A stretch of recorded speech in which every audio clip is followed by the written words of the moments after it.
056742940. My name is Anthony Brian Malgren.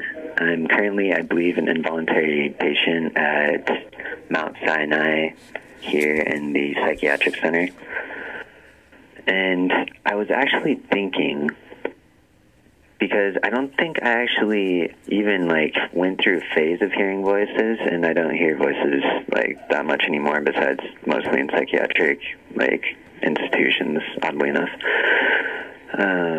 which I'm not currently experiencing. But and I was thinking, what if asking if you hear voices would trigger you hearing voices, and if there's any way around that, are you experiencing any abnormalities with your thinking, or anything out of the ordinary, or anything that you believe should be disclosed to the mental health officials, or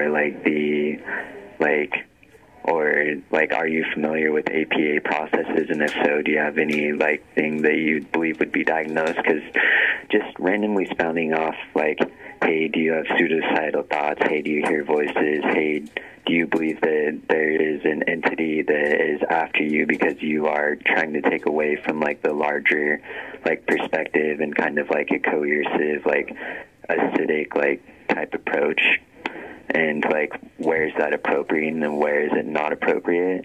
And do you believe that there's conspiracies out there of attorneys watching court filings and reconciling events that people watch, and for people that they sponsor, and people that they develop, and things like that. And those questions, when you ask them, it may trigger those types of thoughts and those types of reactions. So I was wondering if there's a better way, if you just go through every APA and ICD diagnosis and say, are you doing this? Or if there's a development pattern where it's first voices, and then conspiracy theories, and then suicide, and then health, or whatever the process may be. I'm not sure. I'm just throwing things around, but it seems there should be studies as far as the reverse effect of that. When you always ask people, do you hear voices? If I were just randomly go up to a bunch of people on the street and say, hey, do you hear voices?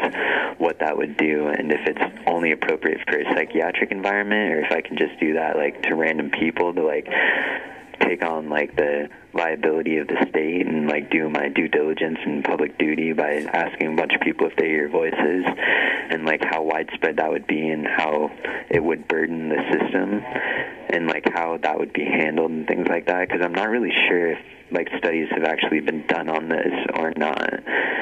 So I was kind of just throwing my thoughts out there, because it kind of seems almost negligent just to ask random people if they're hearing voices all the time, instead of taking more a well-formed approach, and more proven vetted approach. So I was wondering if we could maybe have some back and forth conversations on those types of questions, and the best route of development, and the intellectual property, and the rights to those types of questioning, and who should get credit for that, and equity for that, and things like that. So again, Anthony Brian Malgren, Mallgren, Mall like a shopping mall, Gren, green with one E, and I'm just more questioning about the procedures that are put in place inside this hospital or psychiatric services unit, and what that means for me and my care. All right, thanks. Bye.